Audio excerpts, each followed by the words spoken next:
Zer dute amankomunean López Ufartek, Juninho Pernambucanok eta Nerea Izagirrek?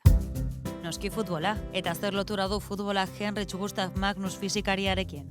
Arraroa bada ere, 1800 bigarren urtean jaiotako fisikari honek izena ematen dio larun bat honetan errege kopan erabakigarria izan daitekeen mugimendu bati. Realaren garaipena berma dezakeen efektuari.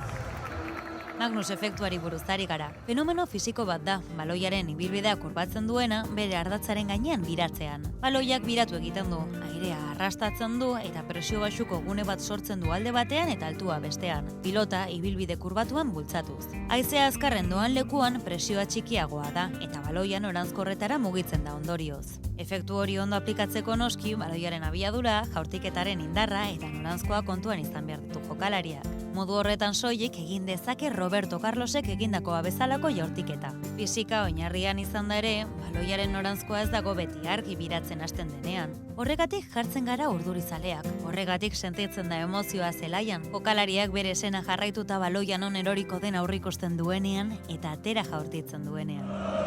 Emozio hori ez da inoiz aldatzen.